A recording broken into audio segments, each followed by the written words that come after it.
Hey everyone, welcome to another episode. I am your host, Marla Martinson, and I have a really fun topic today. We're going to be talking about NDEs, near-death experiences, with Barbara Bartolome. Welcome, Barbara. Yay, you got it, Marla. Woohoo! Hi, everyone. All right, so you're beaming in from Santa Barbara, and I'm beaming in from beautiful Seattle. I think you can see the trees behind me, as well as a Christmas tree, which Barbara had asked me, why do you have a Christmas tree in June?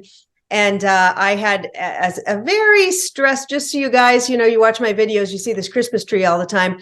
I went through a lot of emotional upheaval, a lot of change in my life. And the Christmas tree made me so happy that I decided to just leave it.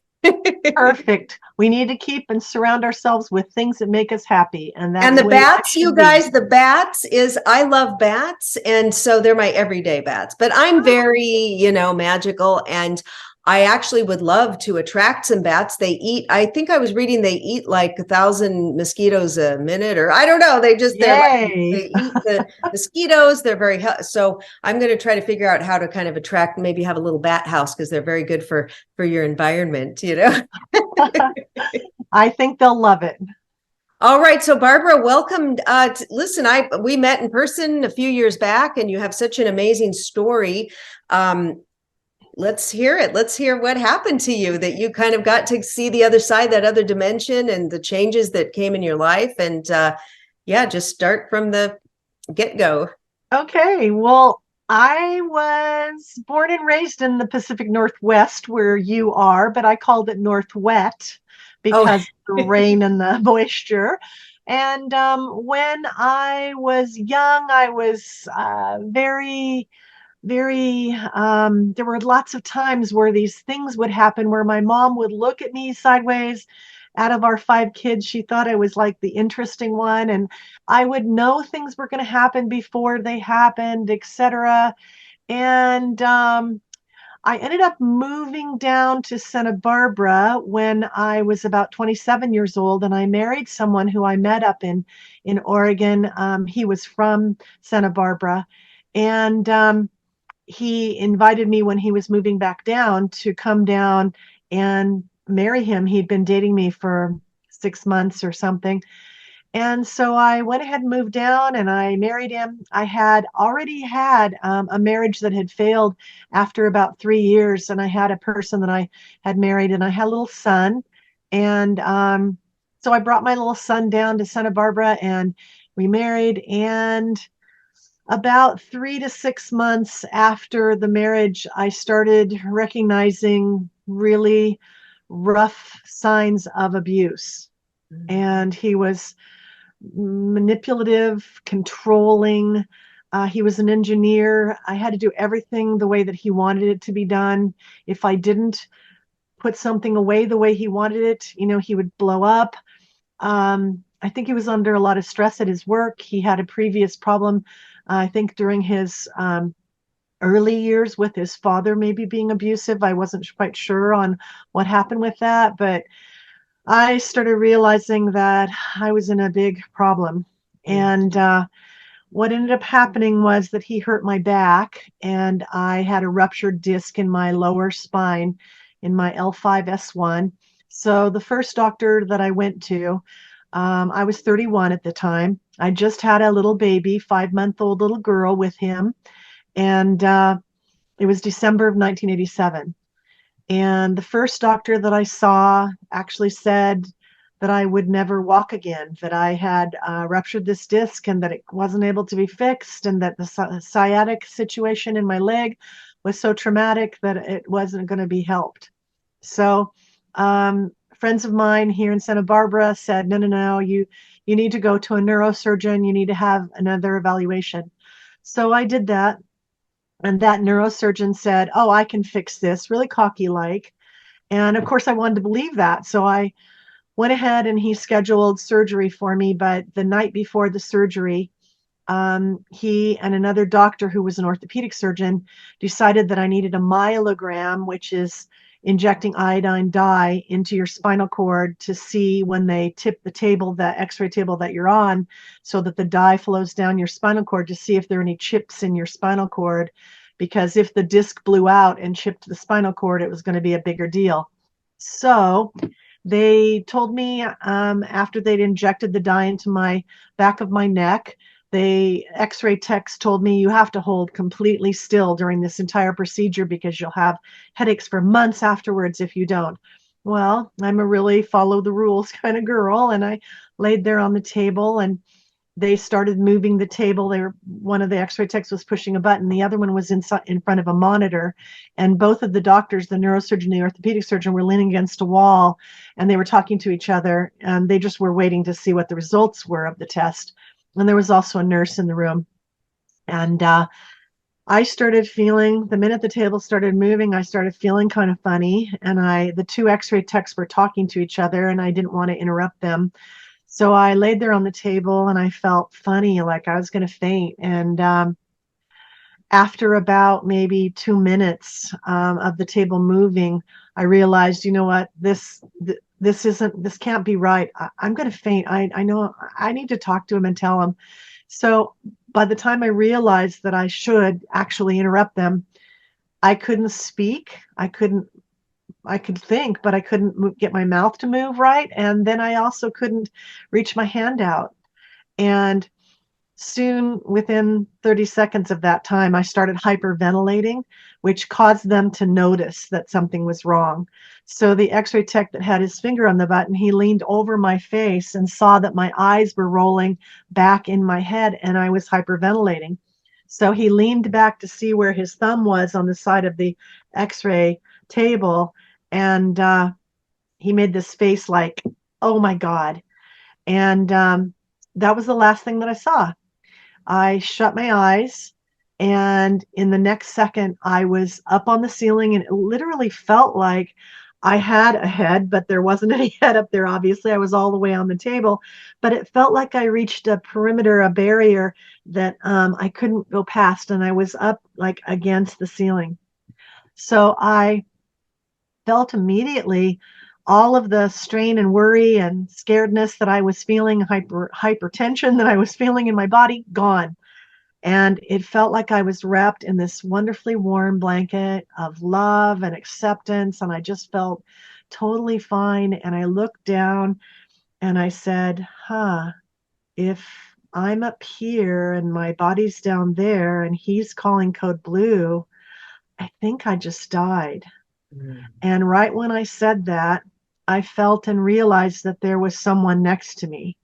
And I never looked to see if there was any kind of a visual or anything. I felt that I knew that being so incredibly deeply that it felt like beyond my entire life to that point. It was someone that had known me even prior to that, and that I'd known them. And so for me, it felt kind of like what I would think God would feel like. It felt eternal.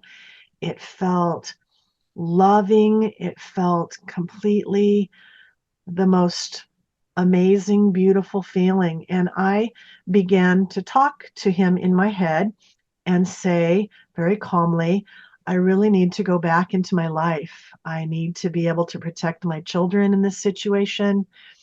If I don't go back, they're not going to grow up to be the good human beings they're capable of being with what they're going to face.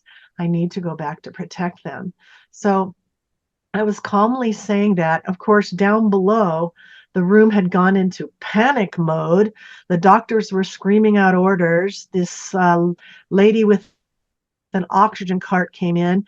They had hooked up, they had been doing CPR and doing mouth to mouth with my chest compressions, but then they stopped doing the mouth to mouth, and the two x-ray techs just switched off every 2 minutes or so with chest compressions.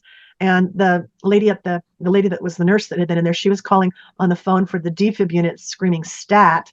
And it was crazy, and it was loud and noisy, and I just actually didn't like it. And I was, calmly talking to this being and watching all this craziness down below. And I would say about 8 to 10 minutes went by.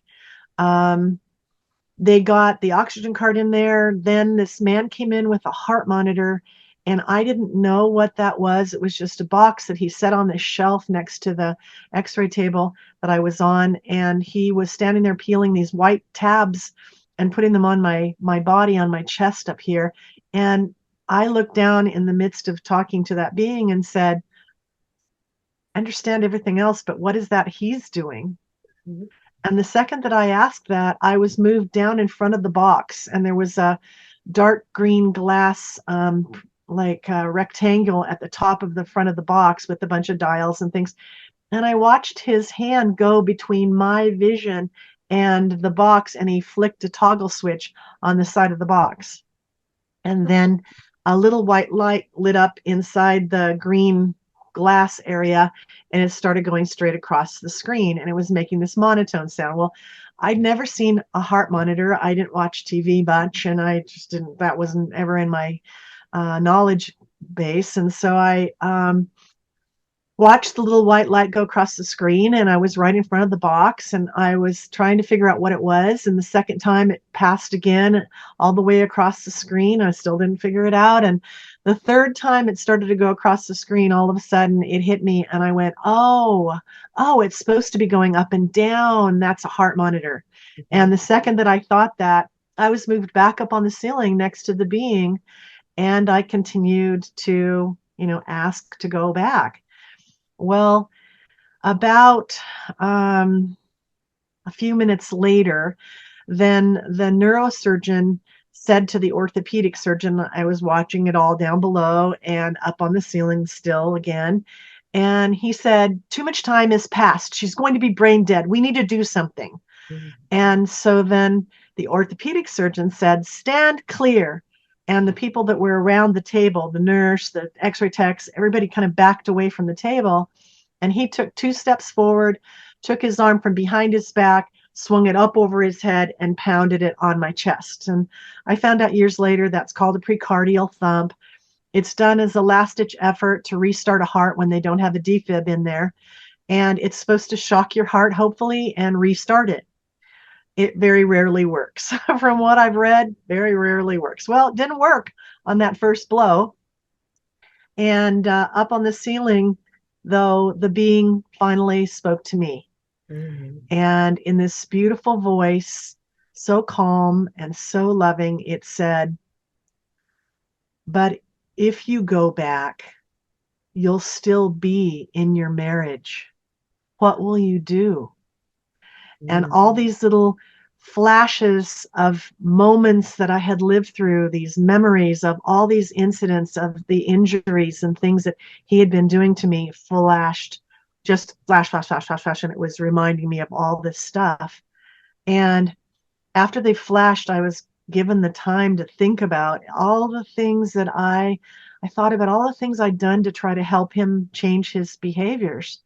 And from a marriage family therapist to a pastor of a church to writing a very long letter stating I wasn't going to take any more abuse to moving away from him for a year and telling him that when he had counseling and got the situation, cleaned up, that I would come back. But then he lied to me and told me that he'd had the counseling, that he was never going to do it again. And of course, when I moved back in, it just took a while longer for him to then blow up another time. And he continued to do it. So, saw all that, and then I said to the being, if you let me go back, I promise you, I'll get strong enough to leave him. Because I realized it wasn't him that was going to be able to change. It needed to be me. I needed to choose a different path. Mhm. And so I ended up, the second that I said the word him at the end of that sentence, the doctor did the second precardial thump and struck my chest a second time. And my eyes up on the ceiling shut, and I opened them, and I was back in my body, and his fist was right there on my chest, and he was just lifting it off, and he looked in my face. I had the oxygen mask on, and I looked at him, and I said, I think he was startled that I restarted myself, that I'd come back into my body. And I said, what just happened into the oxygen mask? And the nurse leaned over me and said, stop, don't talk. We need to stabilize you. And so I'm sitting there with the oxygen mask on for another 20 minutes. And finally, they take it off after they've done whatever they needed to do to stabilize me. And the second that they take it off, I said, the neurosurgeon and the orthopedic surgeon were sitting right next to the table, as was everybody else was in the room watching me. And I said, what just happened? I was up on the ceiling watching everything. What just happened? And the neurosurgeon goes, oh, brother. So then I said, no, I'm telling you the truth. She was on the phone calling for the defib unit. That lady brought in the oxygen cart. That man brought in the heart monitor. I watched it flatlining. These two guys were doing CPR on me until the oxygen cart came in. They stopped doing the blowing. Then they just switched off every couple minutes. And you guys were calling out all the shots. And while I said that, the neurosurgeon clenched his hands like this and he pulled them up next to his body and he had this terrible look on his face. And he was standing right next to the table and he goes, I am not going to stand here and listen to this. And he storms out of the room. Wow. That was really good because then the orthopedic surgeon had the freedom then to take my hand and say, tell me, what did it feel like? What happened? Tell me again what you saw. And he validated with me everything that happened, that, he knew that I had not been in my body and I'd been watching it from above. So did everybody else in the room. But when they put me on a gurney and they sent me up to my room to stay overnight for the surgery the next morning at 7 a.m., not a single person for the next 4 days in the hospital would say a single thing to me about what had happened. And I'm sure they were worried about that I would sue them since it was a medical error. Yeah. I didn't have the capacity to sue them. I had no support system, and that was not going to happen. But no one would talk to me about it. And so when I had the surgery the next morning, the neurosurgeon, orthopedic surgeon started to come into the recovery area. And as they were walking towards the bed that I was laying on, I said, can you please, I want to know what happened last night. And the neurosurgeon put his hand out like this, and he said, I am not here to talk about that. I'm here to talk about your surgery. So when I told my then husband that afternoon what had happened, he completely closed me down by saying, well, that couldn't have happened. You probably hallucinated it. Mm-hmm. Well, I've never done drugs. I don't drink alcohol. I have been the good kid because my mom was a police officer in Salem, Oregon, and used to tell me she'd shoot my butt off if I was bad. So I wasn't bad. So I didn't know what to think of the whole situation, and I just internalized it. And it was still as fresh for me years later when I thought about it as the day had happened. And even when I talk about it today, I can actually shut my eyes and look down and like see the things inside the room and see the situation that went on. It's the clearest memory that I have in my life. So what ended up happening was that for 12 years or so, I didn't talk to anybody about it. I didn't tell my family about it. My husband never mentioned it to me again. He just thought I'd hallucinated it. So I kept it really cherished inside my heart, though, and it meant a lot to me. And when a friend of mine who was a nurse at the hospital was telling me at my daughter's gymnastics practice, her daughter was there too. She was telling me that her mom was going to be dying that week, that she was really, concerned and worried about it and everything. I decided that that was the person that I would tell the information to about my NDE. And I thought it would help her to understand a little bit more about death and not worry about her mom's outcome as much. And she really was appreciative, and she ended up telling me that it was called a near-death experience, and I'd never heard that term before. Of course, there wasn't any online internet to be able to look up stuff in 1987 for me to research this. So I, didn't think I should go to the library and say, hey, when somebody dies, what do you have any books on that? So I never researched it until my friend told me what it was called. And then I went online, found the IANS organization, found the NDERF organization. And IANS is International Association for Near-Death Studies. And NDERF is Near Death Experience Research Foundation. And both of them are really super wonderful groups in the United States and beyond. And they help people who have had near-death experiences to acclimate to their experiences. So many years later, I ended up starting a group here in Santa Barbara, and now I'm considered the largest group on the West Coast for INs. And we have a monthly meeting, and I bring in speakers, and we have, prior to COVID, we would have 100 to 150 people, but now after COVID, we're building it back up again. We're like 60 to 80 people are showing up at our meetings now.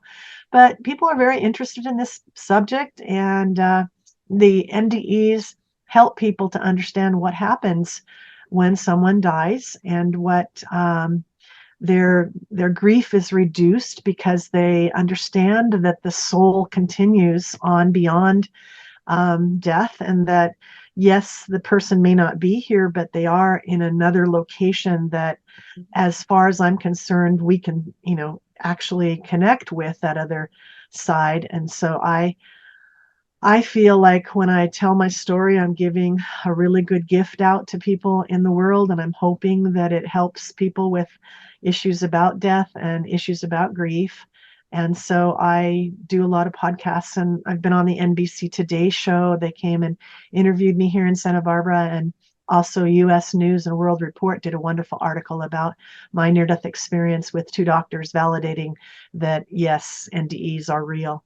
So I feel that this is what my purpose in my life is. And it really was interesting because many years later, after that happened, I was 55 years old, and I went to one of the conferences for INs, and I was listening to one of the guest speakers, which was PMH Atwater, and she's written about 5 books on NDEs. I've And interviewed her for my show. I'll put the yeah, link, she's you guys, to that. She's wonderful person. She's a wonderful friend. And so I didn't really know her very well at that point. And so I went up to her after her talk, and I said, she was talking about after effects.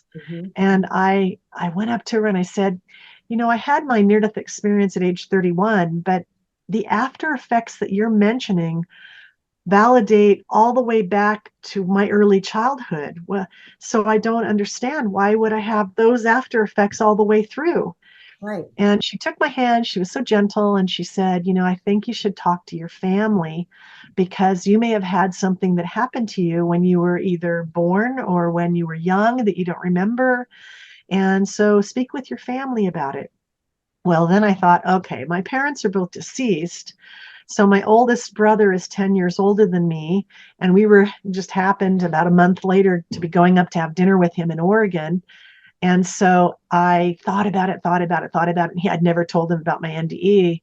So I thought, I don't want to tell him about the NDE and kind of color what he's going to say. So I'm going to say, Brad, I am doing a little book that I'm going to keep in my purse of all my background history of my medical, my vaccinations, everything. And I'm going to go all the way back to my birth. So I remember when I did this when I was young, and I remember when I got hurt here. Is there anything else that you want to add in there that I should put in there?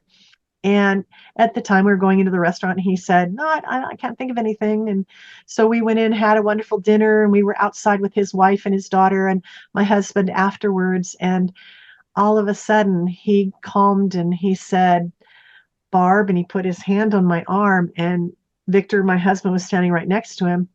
And he said, there's something I need to tell you that I always knew that I should tell you, but the parents always said never to mention it to you, never to say anything. He said, when you were 18 months old, you had a really high fever, you went into convulsions, and you stopped breathing.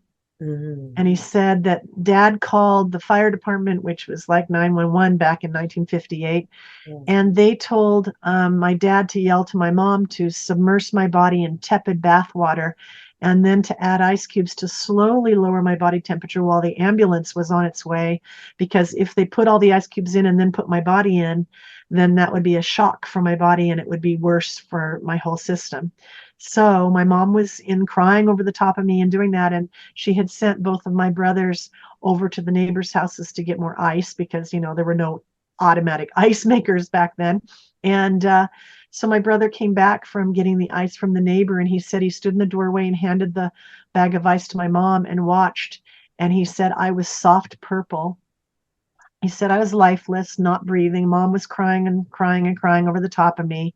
Dad was on the phone yelling and, get the ambulance over here now, and he said, all in the midst of all of that, he said, all of a sudden you came back to life. He said, you all of a sudden arched your back backwards and threw your head back. And he said, you took in this deep breath.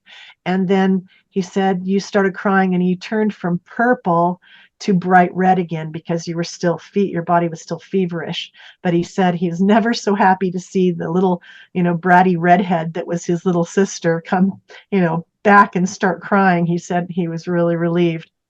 And my older sister remembers the incident as well. So it wasn't just my brother, it was my older sister also who validated it.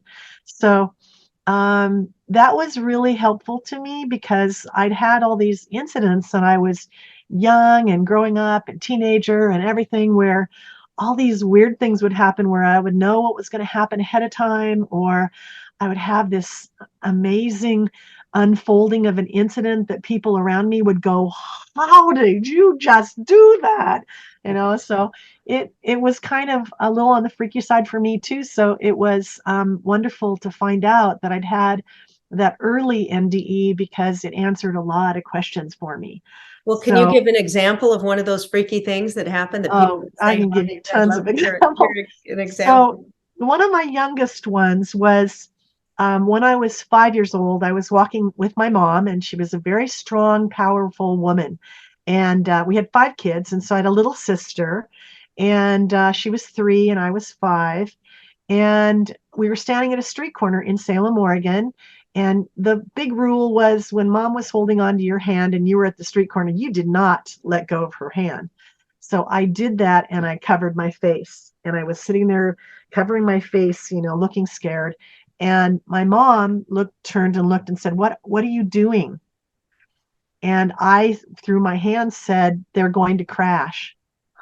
And right then behind us, a car came through the intersection and ran the red light and crashed into a car that was in the intersection and pushed it farther away from us. Mm-hmm. And my mom was completely freaked out, let go of my little sister, and then took my shoulders and she shook me and she said, don't you ever tell anyone that you can do that. Don't you ever talk about that.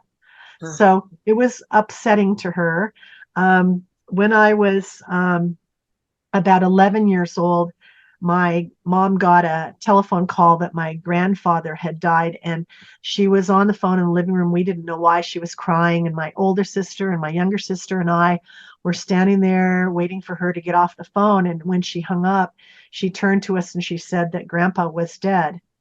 Well, my older sister burst into tears and my younger sister burst into tears. I was about 11 years old at the time, and I just had this look of, and my mom looked at me in her upset, and my older sister, she would have been about 15, and they both looked at me, and my mom said, what is wrong with you? Did you not love Grandpa? And I realized that what I had done was not the right thing I should have done. I should have cried, so I started pretending like I was crying. Mm-hmm. But in my heart, I knew Grandpa had gone home. And I knew that Grandpa was fine and that it was beautiful. And somehow that resonated in that moment that, oh, good, he gets to go home. Home's beautiful. Yeah. And so it didn't go well with my mom and my sister, that was for sure. And then when I was 17, I was riding my bike across a bridge in Salem to go. I worked at the newspaper. I was a photographer intern. And I was very proud of that because I loved photography. And I was riding my bike, and as I was riding my 10 feet across this bridge, it had a really thin sidewalk, and normally everybody always traveled on the other bridge. There were 2 bridges that went from West Salem over to downtown Salem, but for some reason I had chosen the other bridge that day, and it had this really thin sidewalk. And I was riding along, and all of a sudden I started feeling this pressure on the back of my head, like someone was pushing my head very strongly down. And I was, getting further and further down, and I was over my handlebars of my bike. And Mhm. I thought, oh my God, I'm going to look like one of those 10-year-olds that ride their bike like this. And I was fighting it and just not wanting to go down over my handlebars. And just as I got all the way down as far as I could, this big truck went rumbling by, and it had this extended mirror, and it literally brushed the back of my head. So the mirror came from behind and just went like this. And then I raised the pressure was released immediately, and I raised my head and I watched as the mirror and the truck, receded, continued to go. And I realized in that moment that if I'd been sitting upright, I would have been hit in the top of my back or the back of my head with that mirror, and probably would have ended up underneath the back tires of that truck. And I realized my life had just been saved by someone on the other side. And I stopped my bike. I started crying, and I looked over the side of the bridge so that the people going by wouldn't see that I was crying. It just looked like I was looking at the river. And I was saying thank you to the other side. And I was saying, I appreciate you being in my life, and I feel you here. And I love the fact that you just saved my life. And I'm here to serve you and to do good things. So thank you. And so I was saying that, and it was pretty amazing. I ended up that night, I had a boyfriend that we're in high school together, and he told me years later that evening I had told him all about that, what had happened. And he said, he felt really amazed by it. And he said, that helped him with parts of his life when things were happening, to ask for help for, whatever it was that he was going through. Um, a recent one that happened was pretty shocking to my current husband. And I'm married to a 7 foot tall ex NBA basketball player that you met, and he's just a super good guy. And so we were driving back from San Francisco about 5 years ago, and I had done 4 talks up in San Francisco about my near-death experience. And my husband was driving our Toyota van, and we were just about 30 miles north of Santa Barbara, and it's called the Gaviota Coastline. And the freeway comes from inland, and it hits the ocean, and it turns left, and it starts going down towards Santa Barbara. And it's very dark there because there's no street lights or anything, and it's right along the ocean. It's beautiful. So I was looking out the window. I was in the passenger seat, and I had my seat, laid back, and I was looking out the window at the moon and the stars, and just happy to be almost home. And there was really gusty wind, which happens up there a lot. And I could feel, the car kind of jerking against the gusts of wind. But all of a sudden, this huge gust hit the side of our van. And since I was laying backwards, I could see my husband's hands on the steering wheel, and he was struggling to keep the van under control. His hands were just shaking, and he was just going like this. And I went, oh, Victor, I think that we should slow down from 65 and like do 50, because those gusts, I mean, we could go out of control. He goes, I agree. We're going 50. Mhm. So we're going along for another 5 minutes or so. And all of a sudden, in my ear that was on the side of the ocean, I hear danger, big impact, danger, actually, this says danger, big impact ahead, danger, big impact. And so I was like, okie dokie. And I sat up in my chair, got it upright, put my seatbelt really nice and tight against me so that in case we did hit something, I wasn't going to, have a problem. And then I turned to Victor and I said, you know how I sometimes hear things from the other side? And he said, yeah. And I said, well, I just heard danger, big impact ahead, danger, big impact. So something up ahead, whether it's a tree that's fallen down or a car that's gone out of control, something's dangerous. We need to slow down further. Let's do 30 miles an hour. And he looked at me and he goes, Barbara, we're on the freeway. We can't do 30.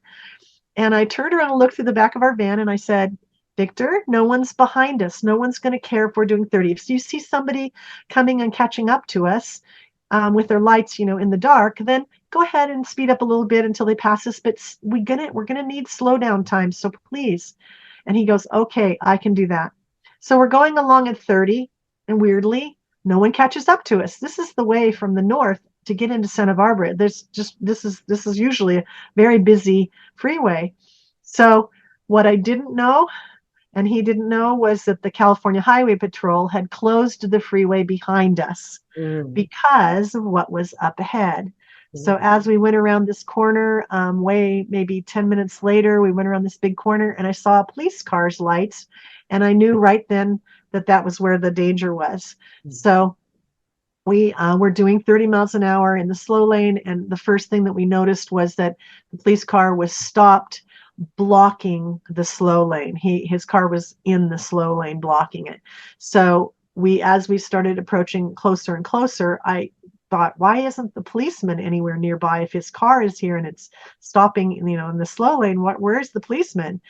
And just as Victor started to change lanes to go around the police car and went into the fast lane, whoever it was on the other side decided that I needed more warning. So they grabbed my upper arms. I literally felt a hand grip both of my upper arms, and I saw the vision of a shimmering kind of face in front of me. And I heard 10 miles an hour really loud. And that freaked me out because the hands on my upper shoulders, the little shimmery face, 10 miles an hour, I was freaked. And I turned to Victor and I said, 10 miles an hour, and echoed it. And he slowed down immediately from 30 to 10. So that right when we got to the police car level with it, we were doing 10 and, still didn't know what the danger was. We rolled past the police car, maybe 30 to 40 feet. I don't know. I don't know my feet very well. But then our lights finally lit up the semi truck that was across the freeway, blocking both lanes of the freeway. And it was off to the right side towards the ocean as well. And the bottom of the truck was facing us, so there were no reflectors or anything. And so Victor, doing 10 miles an hour, was able to go off the left side of the road. There was some gravel over there, and he went around the front of the truck. And on the far side, I looked up, and there was the police officer standing on the side of the truck. And so we continued down the freeway, and we missed the whole big deal.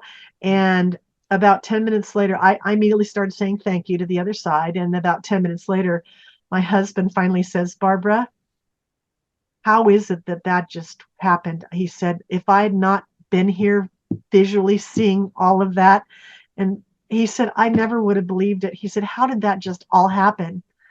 And I said, because the other side has got the capacity to help us. And if we listen, it's not intuition that is our own, it's their thought or their process going into us, and that we think that it's us thinking that, but it's not us. Intuition is not ours, it's them helping us. So it was really amazing, and we avoided that whole accident. And he was freaked out, and he actually ended up going online, and some photographer had gone up and actually took a picture of the truck, and he gave that to me as a gift. And he said, this was a really big deal for me to be able to understand and believe when you're saying something that it's beyond you. It's coming from the other side. So wow. Yeah, those are some of the incidents. Those are just a few. And so when you were saying about how it's just like it happened yesterday, you can remember when you had your near-death experience, that it's so vivid. Now I haven't had that happen to me, but I'm often nighttime astral. I'm out in the astral, and it just happened the other night. I mean, so in those kind of incidents, well, there was one incident maybe 3 years ago now. I had slept a lot of times. I was still married, and my husband would watch TV late or snore or whatever. So I'd go sleep on the couch, and I was in the living room, and there always seemed to be a lot of activity in that living room of spirits, and I get sleep paralysis, and I would be held down and pushed down and all of this. But one night, all of a sudden, it was like I was in another part of the living room, like up above, floating above the couch. And I just started yelling out for my spirit guide, Thomas. My spirit guide's Thomas.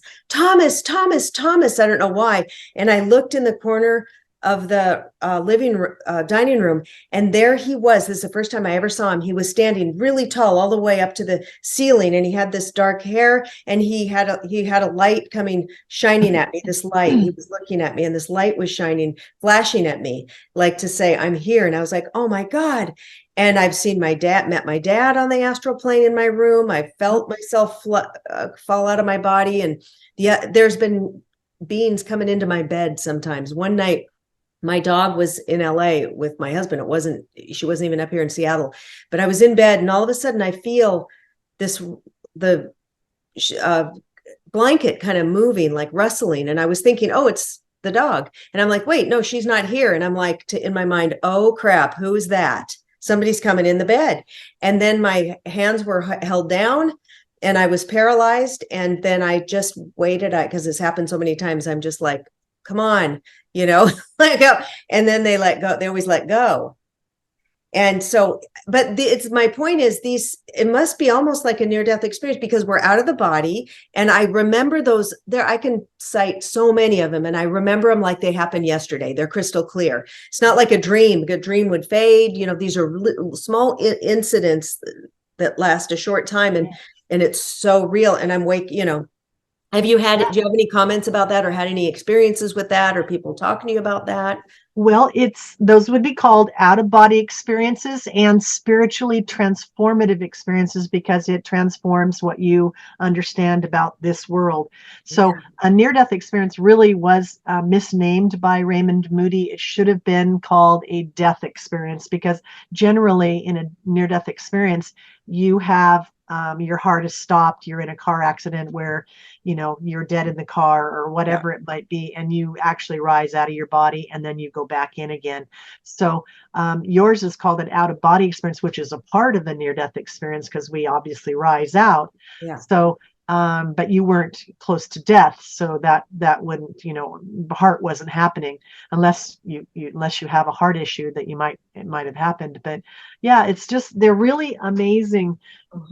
What we understand about this is just starting to come forward now. I think actually that maybe ancestrally, our really far back relatives understood a lot more about this perhaps than we did.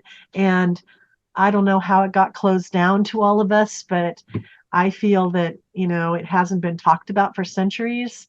And I think now it's starting to get talked about a lot more.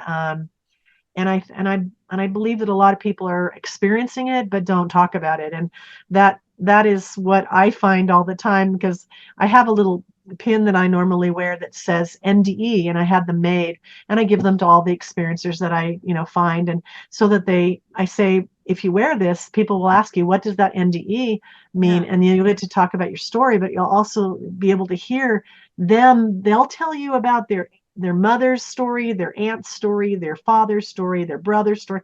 Literally every time that I end up being out in public and wearing that pin, somebody will tell me about their story. This happens so frequently, and a lot of people aren't talking about it, but I really feel that it gives us a better understanding about death and grief and life. And I absolutely love that I had it happen to me. It's the best possible thing that could have come from that situation.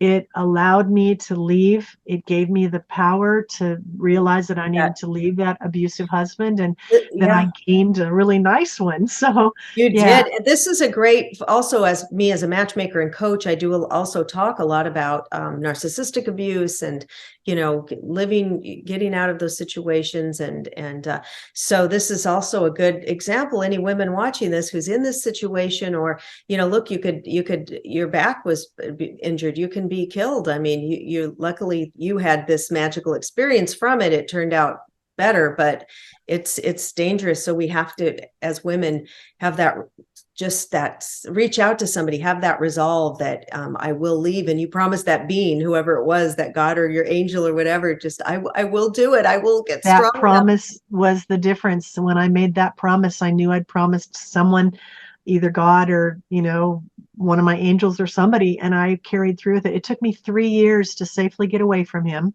Mm. I actually he'd done a lot of insurance on me, and I was considering the fact that he Oh, might actually kill me and make it look yes. like an accident. So I was really scared for those 3 years. I did everything the way that he wanted it to be done. I pretended as though everything was okay. And I bided my time until he finally went on a business trip. And I put him, took him to the airport and kissed him goodbye and knew he was going to be gone for a week. And I made my escape. And I had just incredible moment when I looked for I found 5 different apartments that I could afford on my salary. And I knew that then I would have the capacity of having my salary because he had been confiscating my salary every month and giving me a stipend Mm. of like $25. So when I needed to get my hair cut or something, I had to save it up for like 3 months to get a haircut. And it was really sad. And he was it was really traumatic. And so what ended up happening was that I um, found this wonderful apartment, and the first 4 people that I went to look at the apartment said, no, you can't move in because I only had $800 saved up, and that was the amount of the apartment rent, but I didn't have the deposit saved up. And so I told them, once I have my salary coming directly to me, I can give you $100 a month and I'll pay that off in 8 months if that's okay with you. I'm leaving a very traumatic, dangerous situation, please. And the first 4 people said no. Mm. And the fifth one looked at me. It was an older man, and he looked at me and he just sat there with these really calm eyes. And he looked at me, and then he looked like he was thinking. And then he said, yes, you can move in. And I burst into tears and I said, why are you trusting me? The first 4 people today didn't trust me. Why are you trusting me? And he looked at me and he said, I grew up in the Netherlands during World War II. And he said, my parents had people knocking on their door very frequently that were Jewish people running from Germany. And he Mm. said they would need a blanket, or they would need food, or they would need a place to sleep overnight, or they needed some sort of help. And my parents helped every single one of the groups that knocked on our door. And he said, today I'm helping you in honor of my parents. Oh my gosh, I'm gonna start Isn't that crying. beautiful? Yeah. Yeah, to find that one person. He was my friend the whole he and his wife. And I introduced when I met my husband. I would have never met my 7 foot tall husband. He lived a half a block away. Oh Our my, children met, and they were the ones that put us together. And we've been married 30 years now. I would have never met him had I been in any of the other 4 apartments. So you can see how life everything's is divinely magically coordinated. planned. Yes, Oh. And so it's but what beautiful. happened when your husband came home from that trip? I mean, he must have gone nuts? Did he track you down? I had filed a restraining order against him with the police department, and he knew that he wasn't to come within 800. I think it's 800 feet of Hmm. me or something like that.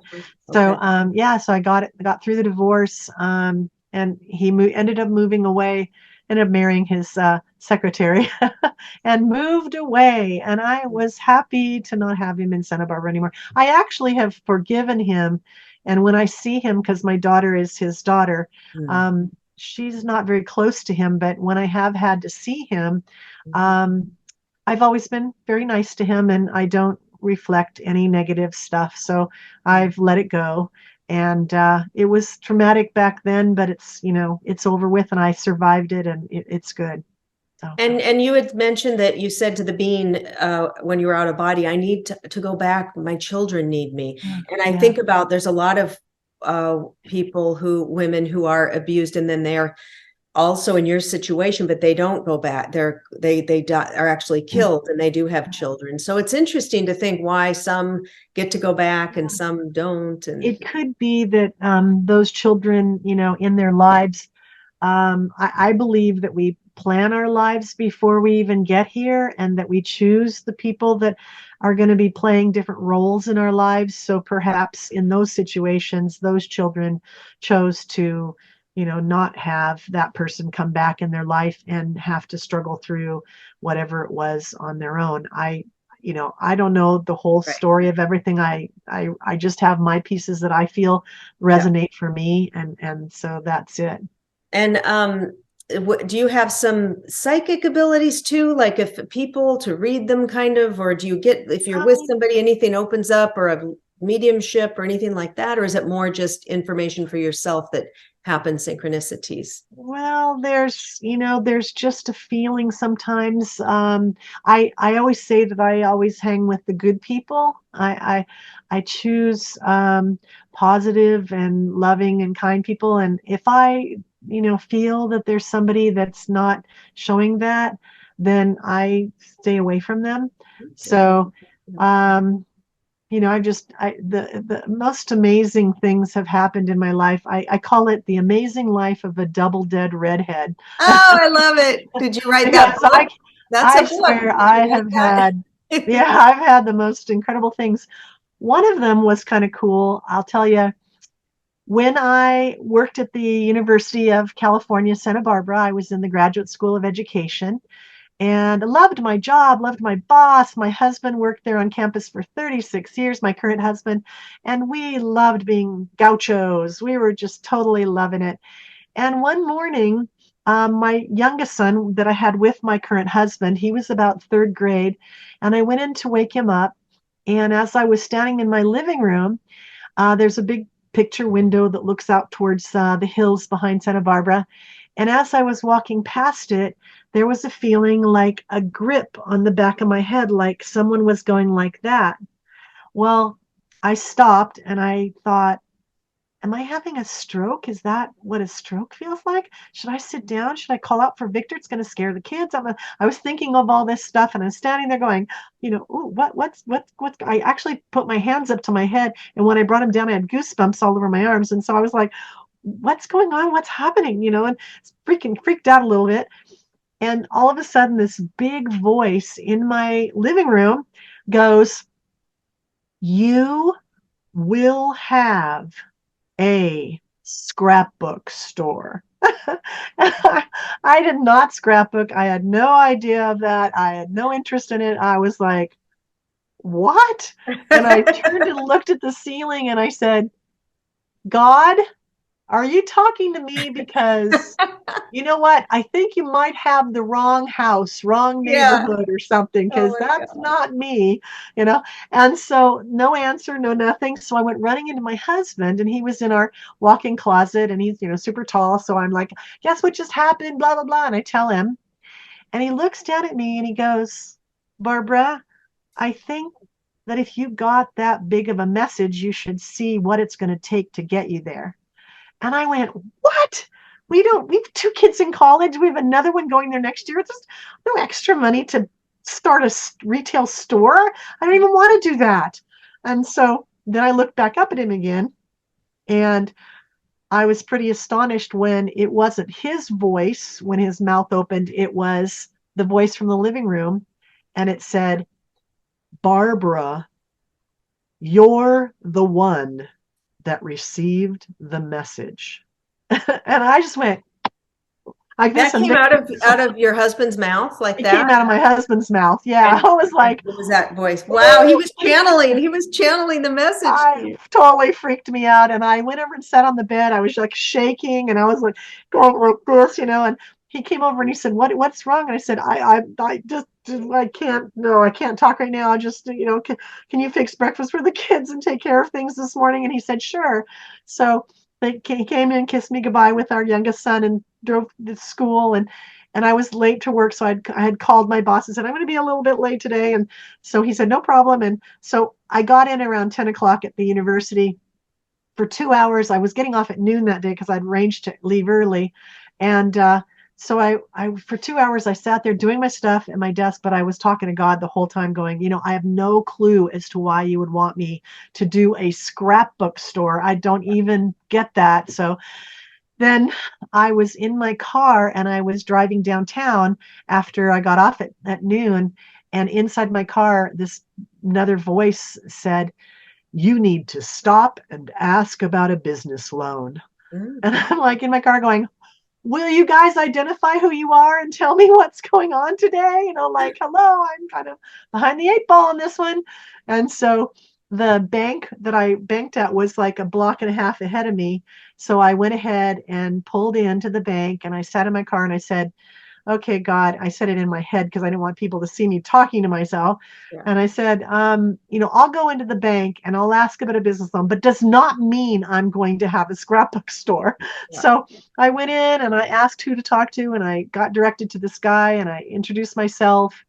And then he asked me, what do you want to use your business loan for if you get one? And I didn't want to say a scrapbook store because it seemed dorky to me. So I said, well, I'd like to build a paper art store. Mm. And he said, okay, and how much do you want to borrow?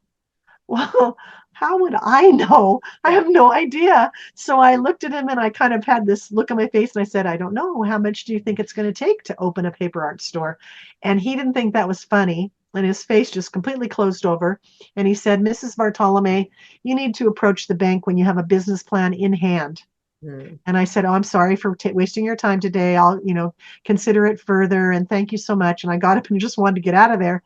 And as I was walking through the bank, the voice from the car, the business-like voice goes, now wait a minute. You cannot give up that easily. You need to go back and ask someone else. And I'm like, ah. So I said, you guys are not making it easy on me. I said this inside my head. Why don't you, I'm going towards that exit over there where my car is parked outside. Why don't you, if there's four people in those cubicles right there, if you want me to talk to somebody, why don't you indicate which one it is I'm supposed to talk to? So I'm Mhm. walking through the cubicles and I'm kind of like surreptitiously looking at the side there. Is she going to talk to me? No. Okay. No, she's not going to talk to me. Okay. Not him. Okay. And the last guy that I looked at was writing something on his desk. He was like 32 years old, writing something on his desk. And the second I looked at him, he went, and I actually said in my head, oh shit, that means I have to talk to him. Yeah. So I went over to his door and I said, who I was. And I said, I don't know what a business plan consists of, and I've never investigated that. Is that like a city college course that I should take, or is it a software program that would help me to create one of those? I'm thinking of doing a business. And he said, do you want to sit down? Do you have your accounts here? And so he said, can I see your ID? And so he said, I'll tell you what a business plan is and how it works and everything. I said, okay. So I sat down. He was looking at his computer. He was talking about all the aspects of a business plan, your first year build out, your 5-year build out, blah, blah, blah, blah, blah. And about 10 minutes into it, he says, Mrs. Bartolome, can you hold on for just a moment? I'll be right back. And I said, sure. And I watched, and he went 2 cubicles down and he talked to a lady and they looked at her computer for 2 minutes. And then he turned and he started walking towards me. And I thought, aren't we done? I'm kind of done.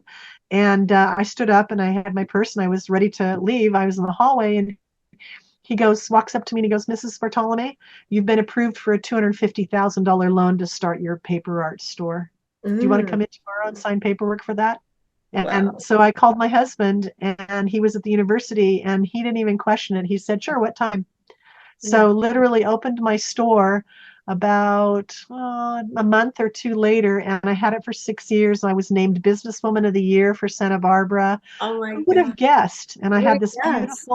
beautiful place. So, Oh, it was the other side was doing all that. It wasn't me. I didn't have an interest in it, but I saw how many times people came into my store were really helped by making a card for their loved one or making a scrapbook about their mother's life or, yeah. their children's birth year or, things like that. It was just a really positive store. I had big tables that people could work at. So I got to know the people that came in and we were very successful until the recession of 2009 kicked its butt. So, Yeah.